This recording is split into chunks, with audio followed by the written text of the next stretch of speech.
Hi all, ಎಲ್ರಿಗೂ ನಮಸ್ಕಾರ. Shri blogs YouTube ಚಾನಲ್ಗೆ ಎಲ್ರಿಗೂ ಪ್ರೀತಿಯ ಸ್ವಾಗತ. ಮನೇಲೊಂದು ಪಪ್ಪಾಯ ಹಣ್ಣಿತ್ತು, ಅದನ್ನು ತಿನ್ನುವ ಅಂತ ಅಂದ್ಕೊಂಡೆ. ಆವಾಗ ನೀವು ನೆನಪಾದ್ರಿ, ನಿಮಗೂ ಕೊಡೋಣ ಅಂತ ವಿಡಿಯೋ ಮಾಡಿದೆ. ಪಪ್ಪಾಯನ ತಿನ್ನಲಿಕ್ಕೂ ಮುಂಚೆ ಅದರಲ್ಲಿ ಯಾವುದೆಲ್ಲ ಬೆನಿಫಿಟ್ಸ್ ಇದೆ ಅಂತ ತಿಳ್ಕೊಳ್ಳೋಣ. ಫಸ್ಟು ಪಪ್ಪಾಯದಲ್ಲಿ ವೈಟಮಿನ್ ಎ ಇದೆ, ಬಿ ಇದೆ, ಸಿ ಇದೆ, ಇ ಇದೆ. ಟೋಟಲ್ ಆಗಿ ಇದರಲ್ಲಿ ವಿಟಮಿನ್ಸ್ ಹೇರಳವಾಗಿ ಇದೆ.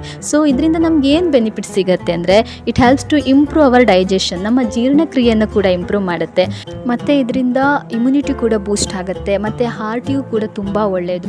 ಇನ್ನು ಸ್ಕಿನ್ ಅಂತ ಬಂದಾಗ, ಸ್ಕಿನ್ನಿಗೂ ಕೂಡ ಇದರಿಂದ ತುಂಬ ಬೆನಿಫಿಟ್ಸ್ ಇದೆ. ನಿಮ್ಗೆ ಗೊತ್ತಿರ್ಬೋದು, ಪಪ್ಪಾಯನ ಫೇಶಿಯಲ್ ಮಾಡಲಿಕ್ಕೂ ಕೂಡ ಯೂಸ್ ಮಾಡ್ತಾರೆ. ಹಾಗೆ ಇದರಿಂದ ರಿಂಕಲ್ಸ್ ಕಡಿಮೆ ಆಗುತ್ತೆ, ಆ್ಯಕ್ನೆ ರೆಡ್ಯೂಸ್ ಆಗುತ್ತೆ, ಸ್ಕಿನ್ ಟೋನ್ ಇಂಪ್ರೂವ್ ಆಗುತ್ತೆ, ಮತ್ತು ಡೆಡ್ ಸ್ಕಿನ್ ಸೆಲ್ಸ್ ಕೂಡ ರಿಮೂವ್ ಆಗುತ್ತೆ. ಮತ್ತು ಇದ್ರ ಬಗ್ಗೆ ಹೇಳಬೇಕಂದ್ರೆ, ನಾವು ಇದನ್ನು ಖಾಲಿ ಹೊಟ್ಟೆಯಲ್ಲಿ ತಗೊಳ್ಳೋದ್ರಿಂದ ನಮ್ಮ ಇಮ್ಯುನಿಟಿ ಪವರ್ ಕೂಡ ಜಾಸ್ತಿ ಆಗುತ್ತೆ. ಸೊ